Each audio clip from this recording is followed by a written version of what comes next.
Well, a very good morning, good evening, good afternoon to you, wherever you might be in the world. I'm Anah Parreli, and you might know me as Anna Lorena or just Lorena. This video is actually directed more towards those people that attend the tarot nights that I hold once a month in Mount Lawley, Perth, Western Australia, for those that are interested. Um, Often I get asked questions by people that are attending and they're completely unfamiliar with the tarot, and they may have a deck, but they haven't actually opened it, and they turn up at the event and they want to know what to do with the deck afterwards. So I'm creating this video essentially to help people to understand what they can do with their decks, so that when they turn up to the event, if they want me to give them some tips and techniques, they're already familiar with the deck. They've got to know their deck in advance. Just a word before I get into it, I do timing stamps in all of my videos so you can jump to the points of interest for you. As stated, this particular video is focused primarily towards those people that are completely unfamiliar with the tarot deck, but they want to get to know it. I also am unwell today. Hopefully that I will be fully recovered by July the 9th, which is when we are holding our next event locally.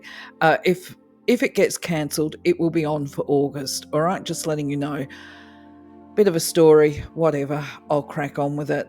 Also, the other thing, if you're new to the channel, new to my videos, I do sometimes have a bit of an overactive puppy that will be stumbling around in the background like what he's doing right now, but I'm going to choose to ignore him and carry on. So I guess the first thing that a lot of people don't really understand when they talk about tarot is there is this whole perception by people that are just coming into it that there's somehow mystical and magical and whatever. And I suppose in some ways there is, but at the end of the day, the tarot is actually a very earthy, very practical tool of personal development. And I will explain this to you as best I can from an introductory framework. Now, the other thing to remember too, or not to remember, just to understand, is that I actually haven't done a transcript for this video. I'm just talking through the slides. This is largely because I'm unwell. So I may as well actually say, look, I've got a really bad case of shingles at the moment, and the neuralgia, the pain associated with it, is actually really quite strong. But I'm having a good moment today, which is why I'm going to make the video. So anyway, moving on. So I guess the first thing to look at is why people are motivated to get the tarot deck and why they aim to use it, which is, as I mentioned, it's generally associated with because they want to tap into this mystical, magical stuff, and they want to be able to see the future. They want to be able to do predictions and all of this kind of thing. That tends to be the thing that promotes it. They may have had a couple of experiences that we could say is worldly, and then they decide that they want to actually use the tarot because they might believe that they've got untapped gifts or whatever, which is probably true, I might add. I'm not saying that it doesn't. But at the end of the day, what I believe the tarot offers a person is more than just this divination aspect. It really is we can say magical here, a tool of enlightenment and self-reflection. It offers a lot of personal growth in empowering ways. And when we get to master our tarot reading and our style and we develop it, it can be very beneficial, not just for you, but for the people that you offer your readings to. But the important part of being a reliable tarot reader is actually to be very honest and not to embellish the information that comes to you. And to be able to do that, you actually need to have a tarot deck that you can relate to. And generally speaking, I think most of us, and I'll put my hand up to it, we gravitate towards decks that are pretty. Before I speak about the types of decks and using them, I actually want to make mention of the fact that there are some tarot myths that needs to be blown, because a lot of people are too frightened to touch tarot. They see it as being evil. unchristian-like or something that is taboo, inherently taboo, and so they won't even look at a tarot. They're scared of psychics and all of that kind of thing. So I want to blow a couple of myths here about where that concept and belief has come from. I believe the fear of the tarot is based on centuries of indoctrination, and where there has been associations or allegations that anything to do with the tarot is evil. We had the Middle Age inquisitions of witchcraft. Anything that wasn't perceived to fit the Catholic viewpoint. I'm sorry, I've got to say Catholic. Before any Catholics get offended, I was raised a Catholic. And of course, there is that inherent indoctrination there about what is right or wrong and what isn't. And obviously, for the Catholic Church, and I would say all the Christian churches, I mean, perhaps even the Muslim faith and the Jewish faith and all the rest of it, that they try and put the centre of power being the church leaders in the areas that they are. And when a person is empowered to make spiritual decisions for themselves, then the people that are at the top of the food chain, they have less control over the masses. So basically, to some extent, I can understand why there is this fear here. Most of the traditional decks, this is why I've put these images up here, they will have this image of the high priestess wearing that hat, which actually is the hat of Isis, I think, the symbol of Isis. I did actually put some notes here for this one. So from a tarot perspective, when we talk about Isis, we're actually talking about a goddess that was associated with healing, magic, motherhood, and protection.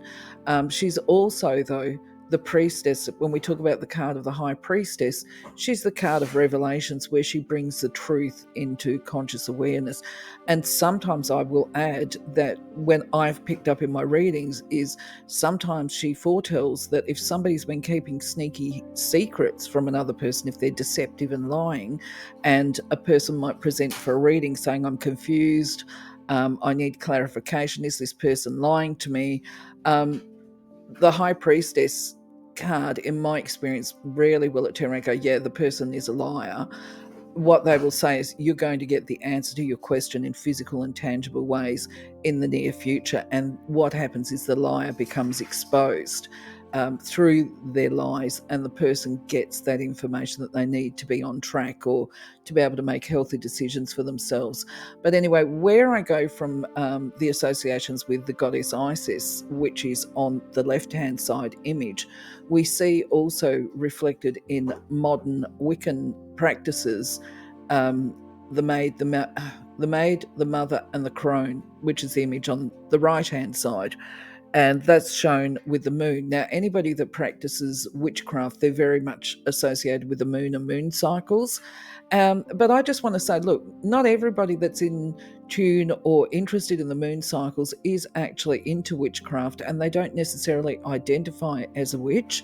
And I personally have been accused of being one number of times over the years. So I actually took a little bit of time to study it and work out, well, am I or aren't I? I felt a little bit uncomfortable because of my Catholic background, and I concluded that I'm not a witch or witchcraft practitioner.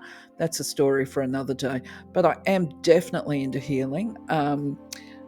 Just so you know, the image on the right also refers to what is called the triple goddess, and that also refers back to Isis as well. And I also want to make the point before I move on to the next slide. If people are using the same deck as me, which actually this is not a photograph of my deck, but it's a very similar image of the High Priestess in my deck, they will understand the symbolism and know that this is actually a devoutly religious woman who is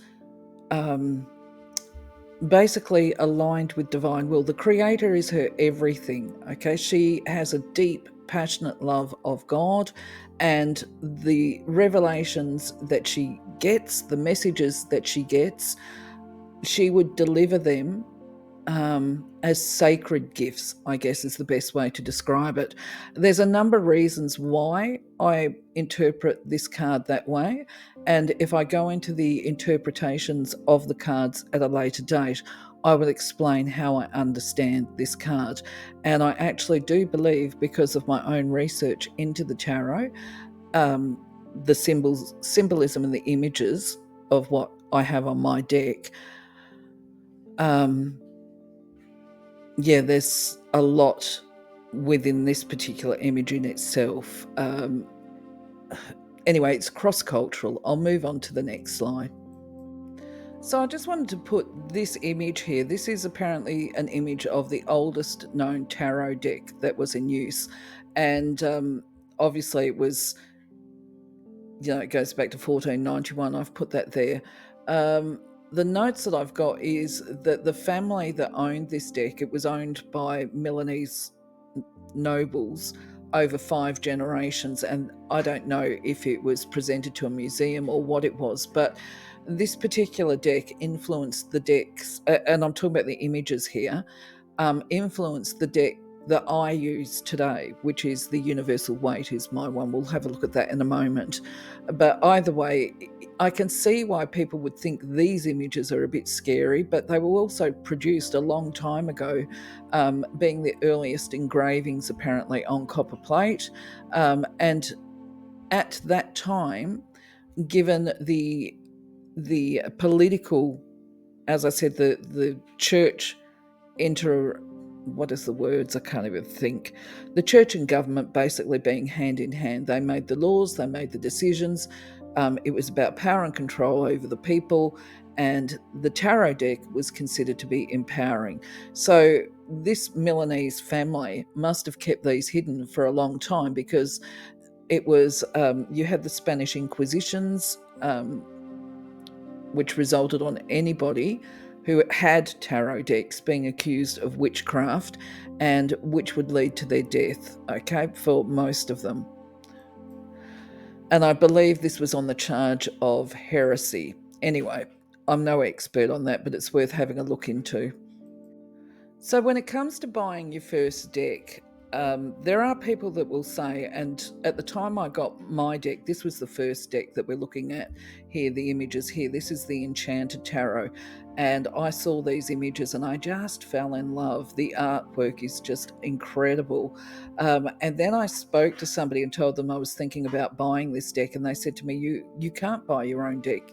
That's whatever it goes against spiritual law or whatever. Under spiritual law, you must actually be gifted your first deck. And I thought, really? What a shame.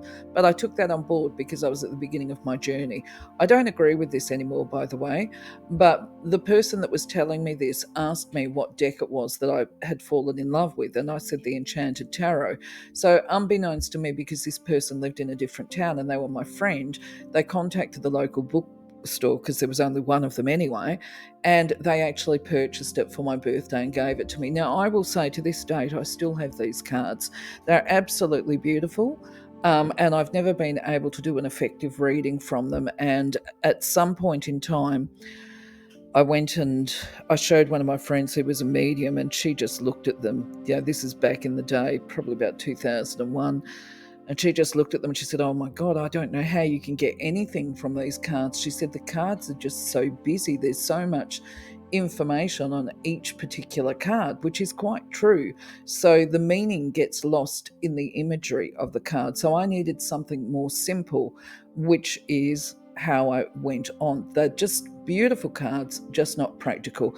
And if you look at the card here before I move on, you will see that the High Priestess, of course, we've got these amazing borders. We've got the lotus, which actually is totally irrelevant to the meaning of the card as I understand it and as I've got to know it.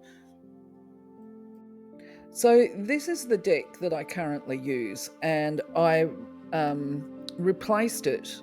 Oh, I've just cracked it open, I would say, in the last 6 months, and that is because the other one wore out. And if you've actually looked at some of the photos, I put up a post where my dog actually unwrapped the old deck, which was well worn, and chewed a couple of them. And I thought, I can't even get upset. The other deck, this particular deck, the old deck, was about 20 odd years old. And I had a spare deck there ready to open and work with, probably for about 12 months before the dog got into them. And so it was just like, okay, I'll take that as a cue. It's time to pack those ones away and I must pull out my new deck. But I went for the same deck, the same style, which is universal weight. Very similar to the Rider Waite one, because actually you've got the same author and you've got the same artist involved, Pamela Coleman Smith. Who took her inspiration, of course, from that Anahs Deck. Anyway, the backstory with this, and I'll try and keep it brief, is many people ask me, how did you start doing tarot? Well, the bottom line is, I started doing the tarot for myself, as I said, with the Enchanted Tarot, and trying to get to know that deck. But I just got overwhelmed with it and confused with it. And if I tried to pull a card that was a message for me each day, it just sort of fell on confusion, shall we say. Whereas this particular deck seemed to work for me from day dot. Now, the way I got introduced to tarot, as I say to people, this is why I do it probably differently to a lot of other people, is I had been approached by a woman who, I was in a shop at the time, working at a friend's shop, and this woman blew through the door and she said, I'm a psychic, my guides are telling me you're a psychic and I need to teach you how to do tarot. And I said, well, you guides are telling you wrong. I'm not a psychic. You don't need to teach. Complete resistance as you do. Anyway, long story short, she said, I can't teach you today because I'm going back to Perth. When you come down to Perth, she said, you need to contact me and I will teach you. So I must say, I did a lot of resistance there. It turns out that when I went down to Perth a couple of years later, her card fell out of my bag or my wallet or whatever, and I thought, oh, that's a cue, can't ignore my guidance. So I phoned her up and she said, you need to come over. I said, oh, I've got my children with me. She said, bring them with you. I thought, oh my goodness me. Okay, so I went over there and I thought it was going to be some intense tutorial lesson where it was simply a case of her making me a cup of tea, basically throwing the deck at me and saying, now read. I'm like, I beg your pardon. She said, I want you to look at these cards. She said, turn them over and tell me what you see, tell me what you think, tell me what you feel with each card. So let's say using the symbolism. Okay, now what had happened, I guess, in the early part of my studying the tarot was that I was learning about symbolism and colour, which is very important, I feel, as far as reading the tarot goes. So straight away, you can look at these images here in this deck and you see, okay, you've got a woman who is rather, I wouldn't say fat, but she's not skinny. She's comfortable, shall we say. So she might be comfortable with herself. She looks comfortable with herself. She's very feminine. We have the symbol for feminine women there on the love heart. Oh, interesting. Love hearts have meaning as well. We've got the trees in the background, fertility. We've got the wheat at the front, harvest. Oh, we've got an orange cushion there. We've got emotion, creativity, all of this kind of stuff. And then the lady is wearing a beautiful white robe, purity. We are then looking at the pink of the rose and we're seeing self-esteem, we're seeing love. And it's not just love of self because it's balanced out with the green on her dress as well. So when we understand heart chakras, we know that it's a mix of pink and green. So she is very loving. She's balanced, she's stable, she's nurturing, she's creative in her responses, she's highly feminine, and she has a crown of stars on her head.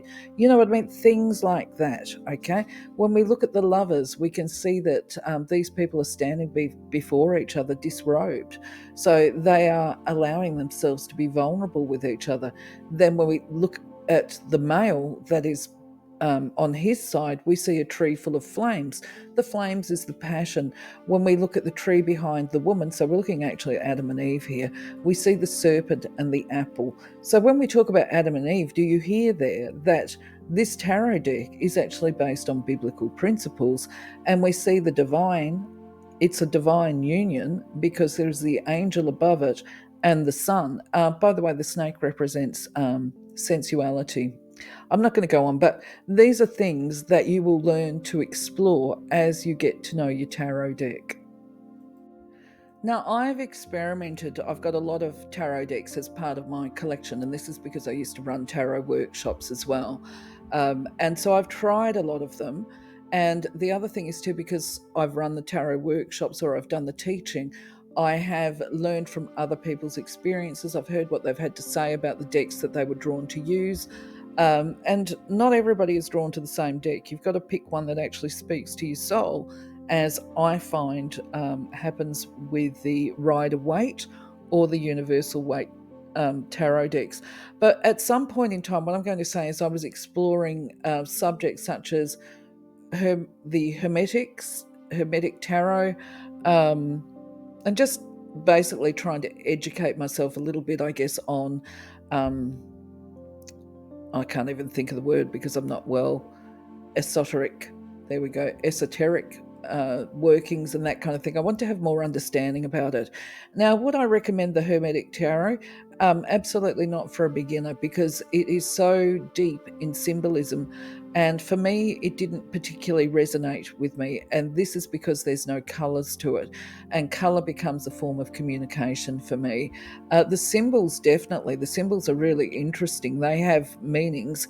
But I think to start with, you would be very much reliant on looking at your book for this, okay? The other deck that I want to mention that is very vocal is the deck, the image on the left-hand side. That's actually the Arthurian Tarot. Now, the reason why I say it's vocal is because it gives very clear-cut messages. I mean, you wouldn't get it from just looking at this. It's probably hard to imagine this. But I have a deck here as well that I bring out at these tarot nights, because I put tarot decks out for people. And there was a lady who was quite a gifted psychic that attended. Anyway, she used the deck, and her response to using this deck was, "This is just mind blowing. It's amazing." The funny thing is, I've only used it a couple of times, and I have found that I've been able to get really good messages for the people when I'm doing tarot readings for them. I just have now a personal bias, I guess, to the Universal Weight, but this is still a brilliant deck, and that is called the Arthurian Tarot. So I call this a novelty tarot deck. This is the cat tarot, and I do know people that have bought these types of decks. They buy them because they perhaps love cats or they love what's presented in the imagery. The reason why I'm not drawn to have a gift of them, and I do love cats, by the way, I think cats are so expressive, is that it's very hard to convey the spiritual message of whatever it is through the cat tarot. Okay, so when we look at this, we've got judgment. The cat is judging, apparently. Well, I would say it's speaking about conditional love, being a cat lover. It's not about judging you as a good or a bad person, or any of the messages of the judgment card that we get in the tarot deck. It's actually like, feed me now or I'm going to turn my back on you. My bowl is empty.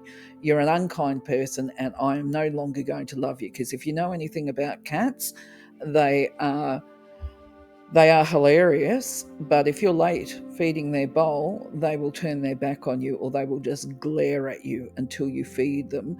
And then once you've fed them and given them what they want, then they're going to be incredibly affectionate to you if they feel like it, I've got to say. So this is why I say, look, the cat card here does not reflect judgment. It reflects to me conditional love.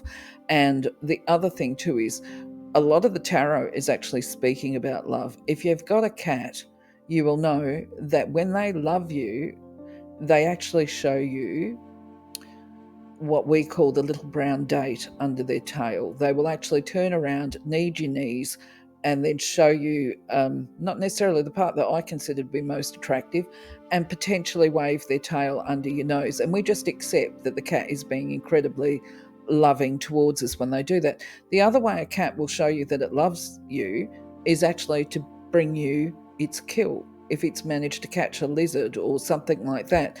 So, I see the cat tarot as being very much novelty. I don't think it would be a practical tool for learning the tarot, but it would be fun to play with, if that makes sense. There's a whole range of what I would consider to be impractical tarot cards out there, tarot decks, but I couldn't be bothered wasting a heap of time putting images on here. Now, I wanted to address the cards that create fear in a person. I just realised I've left one off here. Um, but what I'll do is, these are the cards that generally frighten people. I'll speak to this one and then I'll quickly create a slide that features on the death and explain how I've had to work through that.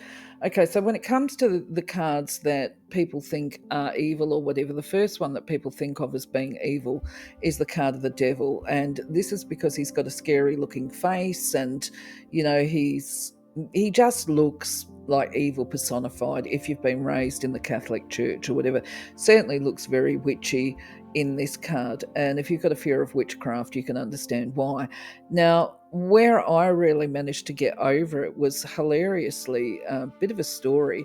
I mean, I was always a bit dubious when he showed up, but I was directed to a person who was a leather worker. They made bespoke shoes and they also made bespoke leather masks, you know, like for masquerades and that kind of thing. And they were eager to show me when I went over this person's place. They're apparently a great psychic. But anyway, I went over to his place. We didn't end up talking about his psychic gifts, or he didn't teach me anything to do with that. However, what he did was take me into his house and show me all of his masks. And he had what I would consider to be, and I was initially frightened of doing this. He encouraged me to try a mask on, and I thought, oh my goodness, that's just scary. That's just evil. It looked a bit devilish to me. And anyway, the guy was just laughing at me. He goes, no, you need to try it on. Try it on. So I did. And the moment I tried it on, and he said, now look at yourself in the mirror. And I started laughing because I realized that there was a freedom associated with wearing this mask, right? It doesn't make you evil, it is just a presentation. And in fact, when it's being worn, the mask doesn't make a person look evil. What it showed me was that there was a joker, right? And great sense of humor, but also a freedom and liberty with being hidden, shall we say. So the way now I interpret the devil is he is a joker, he's a jester. He doesn't mind if you think he's scary, because he knows he's not. You know what I mean?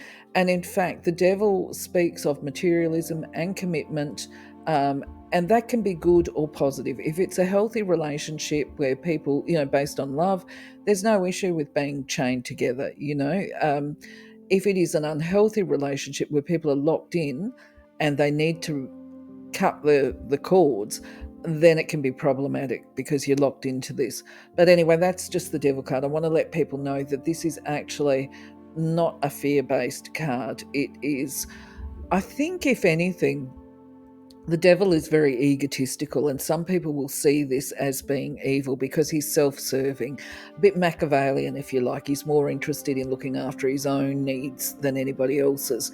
We, of course, are talking about characters, and the devil is symbolic of a character, okay, in this. We're not talking about satanical or religious beliefs or anything like this. We're talking about characteristics.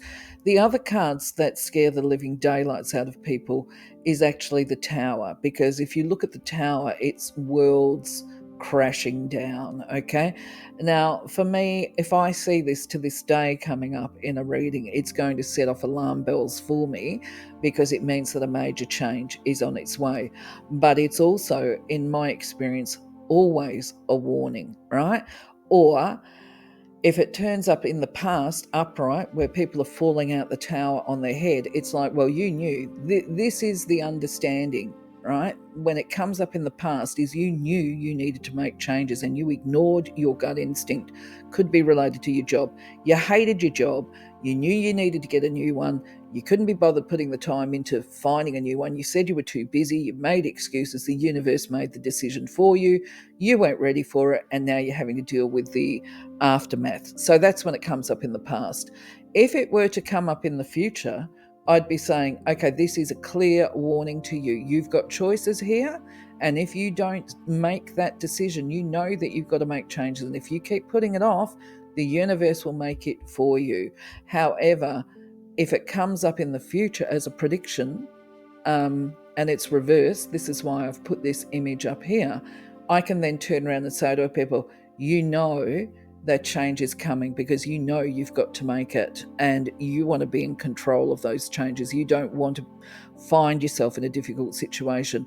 So the card is saying to me, you've got total change coming up in the future, because quite often it comes out that way. But because it's come up reversed, that tells me that you're actually planning. So you know that you might be, for example, you know you might be unemployed for a while. So what you're doing is you're actually saving the money, setting yourself up so that you can quit your job by X date, and they will always turn around and say, yes, that's correct, right? So much better for it to come up in reverse in the future.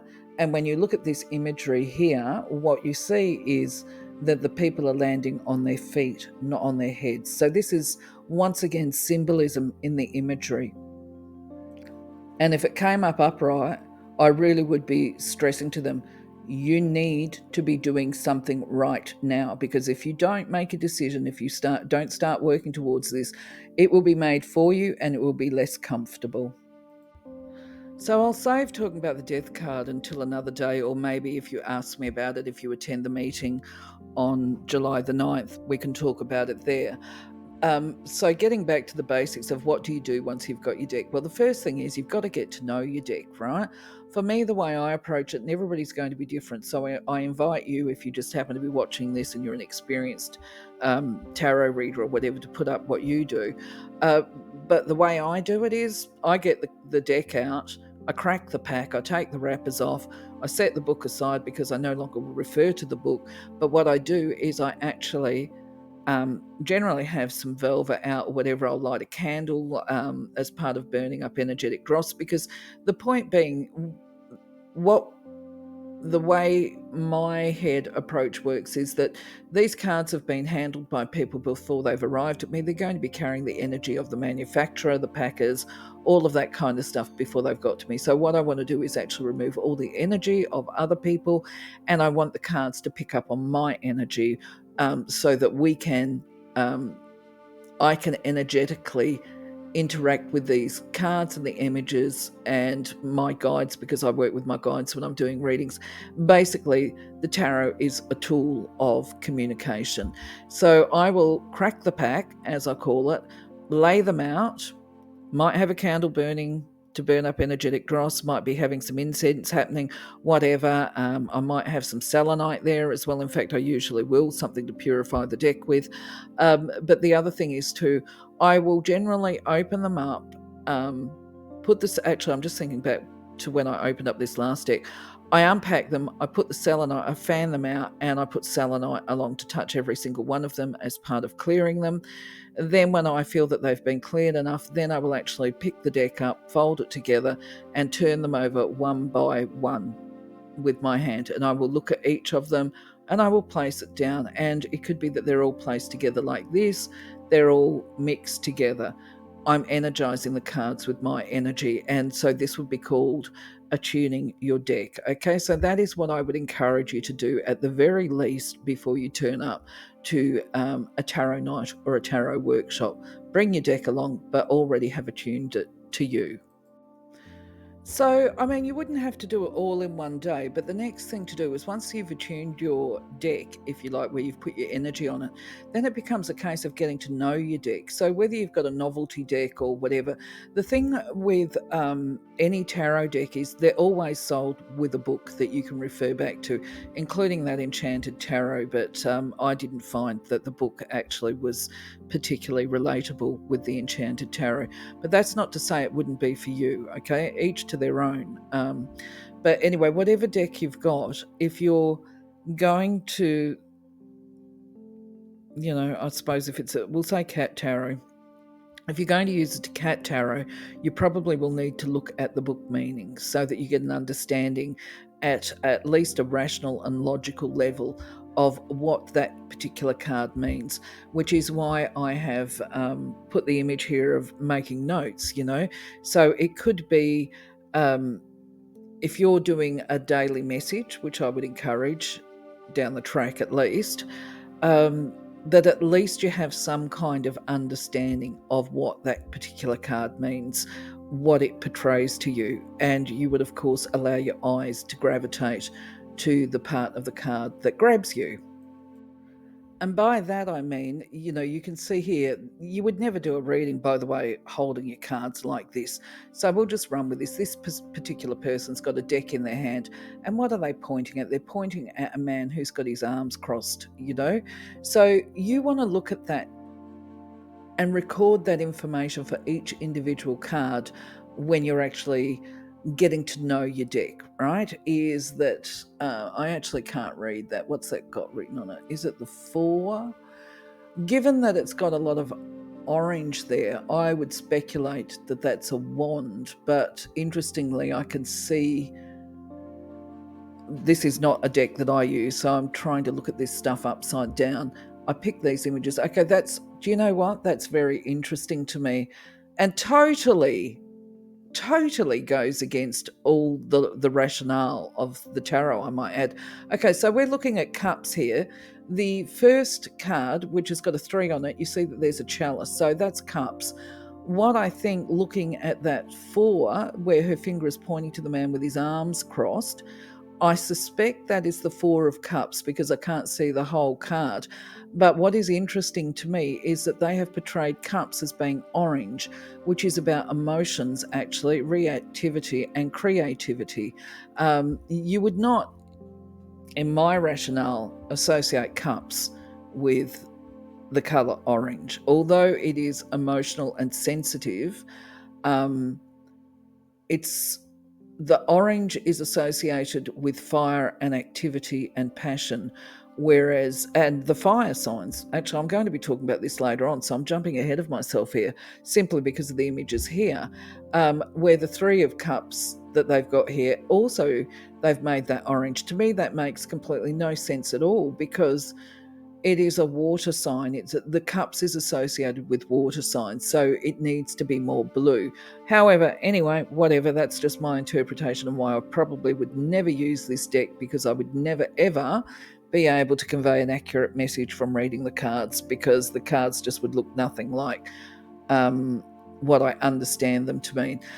Anyway, right, so what you would do is get to know your deck, what it conveys to you, what you pick up on it, and what that means, and just record it and just get to know it. If you decide this is the deck that you want to use, well, then for you, cups is going to be all about passion because it's associated with the orange. It's got nothing to do with water. Very interesting. This is why I think I prefer to, that previous slide was why I prefer to run with the traditional decks, is because they pay, I believe, a greater respect to the language of colour, for example.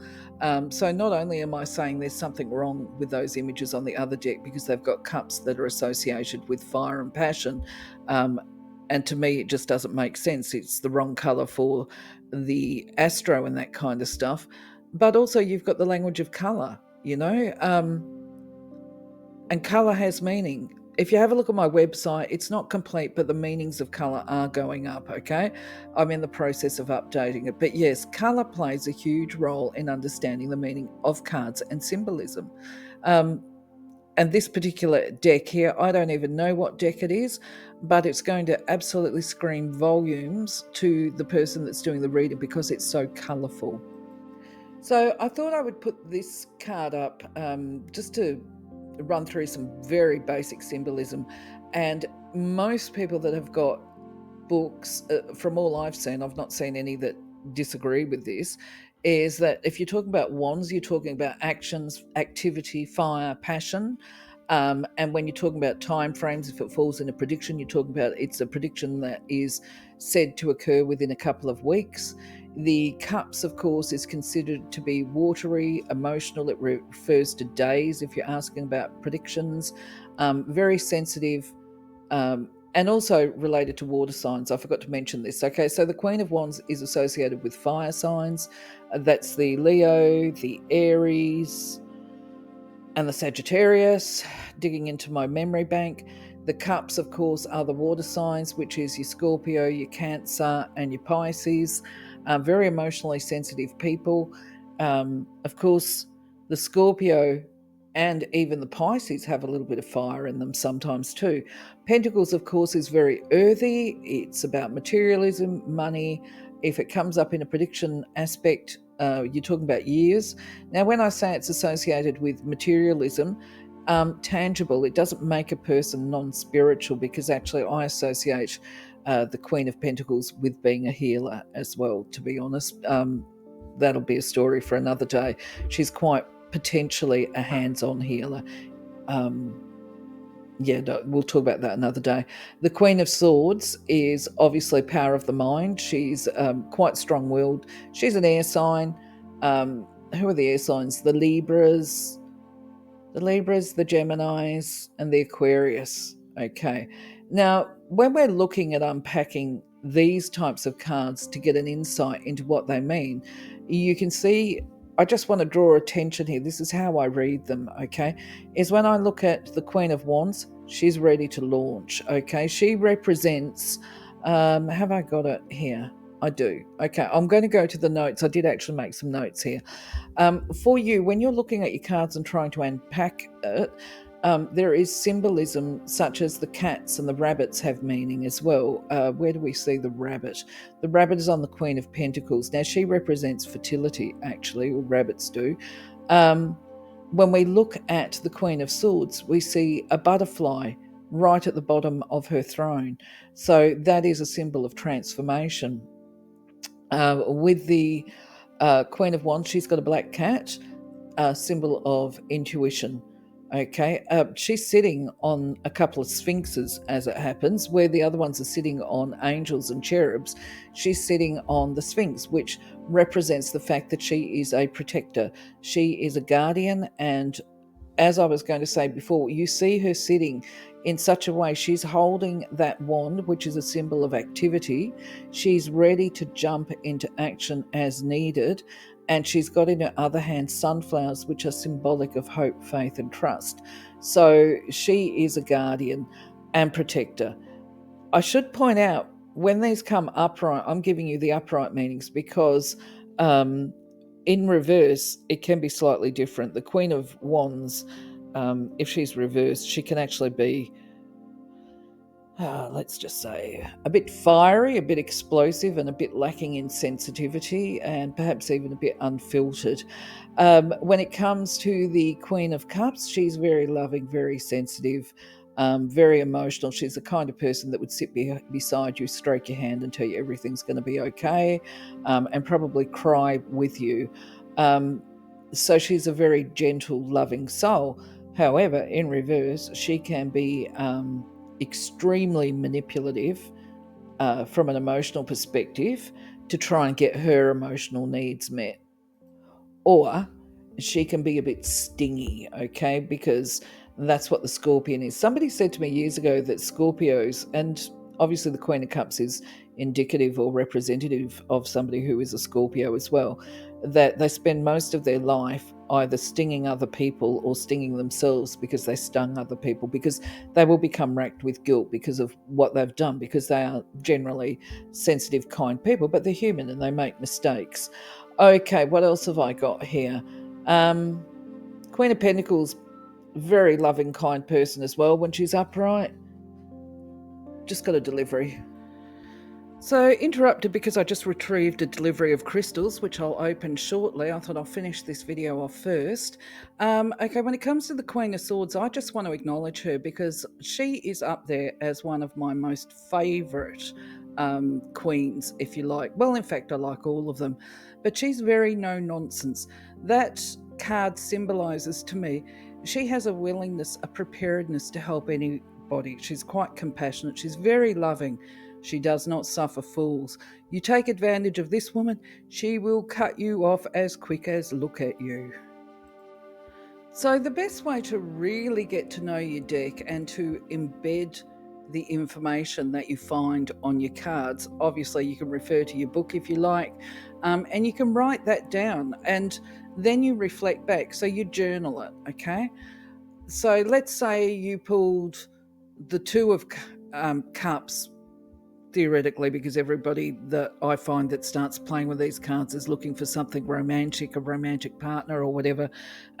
Let's say you have the Two of Cups turn up as your daily message. You might look at the deck and think, oh my gosh, I've got the Two of Cups. That means I'm going to meet my soulmate today. Well, if that's what you think, write it down, okay? And date, put the date and then what card, the name of it, Two of Cups, how you interpreted it. I interpreted it that I was going to meet my soulmate that day, okay? And you know what? Maybe when you reflect back on that card in a week or two's time, your interpretation of it when that day is fresh in your mind, you can look back and think, well, actually, I didn't meet a romantic partner, but I did meet somebody who I felt a very strong connection to. And if I'm honest with myself, I feel that I have known them in a previous life. Okay, it is a soulmate, it's just not your romantic partner. Okay, but maybe it's the beginning of a very firm friendship, things like that. So, questions you could ask when you're pulling out your daily card is, what do I need to know for today? Or, if you were going to do predictions, you would only do them once a month. You wouldn't be doing them all the time because that will drive you insane. You would do questions like, what does this month hold for me? Perhaps on the first day of every month, what can I expect this month? And then the single card, and then write down your interpretation of what that card means. Just so you know, look, whether you're doing readings for yourself or readings for other people, you wouldn't do it more than once a month, okay? Because that can make a person particularly unstable. The other thing, if you're doing readings for yourself, pulling a card for yourself, the idea, especially when it's predictive, the idea is that you actually just pull the card and then you set it aside and you forget about it and you just look at it in reflection. You don't go live your life based around a prediction. You just put that aside, and that's a tool for reflection to see whether or not you actually interpreted that card correctly down the track. And it's really important to remember that when we're reading for ourselves or our friends, we've actually got a personal bias. We don't want to see them going into hardship. We don't want to see us having hardship. It's just, I think, a normal human response to think, we want to see the best for them, but that's actually wearing rose-tinted goggles. Life is full of challenges, and we have to be able to be open to see them so that we can use our free will and navigate those challenges to make the best of difficult circumstances. So the idea is, it took me a little while to learn this too, that if I was trying to do predictions for myself and I didn't like what I saw, I'd just throw the cards back in the pack and shuffle again and hope for a different outcome. Quite often it was the same one, and then I just talked myself into believing I was doing something wrong. Not a really good way of approaching anything, actually, because look, either way, it's about learning and understanding, and we can ask for cards of clarification if we don't like the messages that we get. We can ask, did I read this message? Did I get this card correct? And developed a yes-no method for answering. That's all part of it. And the other thing we can do is actually ask for any advice on addressing and navigating upcoming challenges.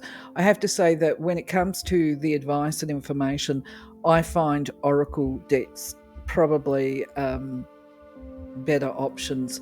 And I think it's important to actually address this right now today for me, sharing information of a personal experience. I have somebody that I've known for many years now, beautiful, beautiful person, who asked me for a tarot reading.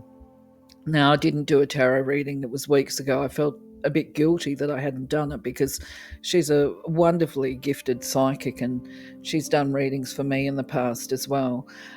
What I did, interestingly, this is, so once we are connecting and communicating with our guides and that kind of thing, when she first asked me for a message, I did a meditation. I tried to connect and use my clairvoyant skills and do remote viewing and that kind of stuff. And I got validation that I was correct with this.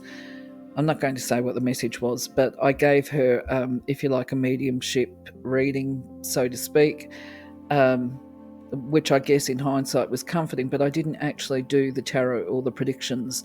And I received a notice from her yesterday saying, I think you were blocked from doing it because she's actually just been advised that she's not got long to live. And in many ways, I think that was what she was actually trying to ask me, hoping that I would show her that she had a future based on the cards, whereas her days are pretty well numbered. And I would not have been comfortable saying that to her, to be honest. I don't think that my guides, well, it was either her guides or mine that blocked me from doing it. because I'm actually a little saddened by it. But as she said, she's extremely spiritual. So she's not frightened of dying. Look, I just want to make mention, the reason why I'm saying this is that it's probably better to say nothing than to give misinformation to a person. And I think we see a lot of that from psychics that don't want to deliver harsh messages. So they will turn it into something positive because it feels better and sounds better. Whereas the readings that I give, they will actually be honest, and as far as I can see. So if I get the reversed messages, the reversed cards, I will give those messages. But I always try and cushion it so that it's not so stark. And I also give strategy for people to actually navigate those challenges. Anyway, I am starting to wear down now, so I think I'm going to have to close out. I do hope that you can come along to the event. If you're not able to, by all means, make your comments on here and I will respond if you've got any questions or whatever. Maybe I'll even try and organise an online class or whatever. That will be when I'm over the symptoms of my shingles, I think. For now, though, I am going to say thank you for being part of my journey. I do hope that you have a wonderful day, wonderful week. I hope that we get the chance to catch up on next Wednesday, July 9th. And I really sincerely hope that these lesions on my face have gone. I'm not sure I'll be wearing makeup on that night because I don't think I'll be wanting to aggravate it. But anyway, look, love you, leave you, take care. Catch you on the next video. Bye bye for now.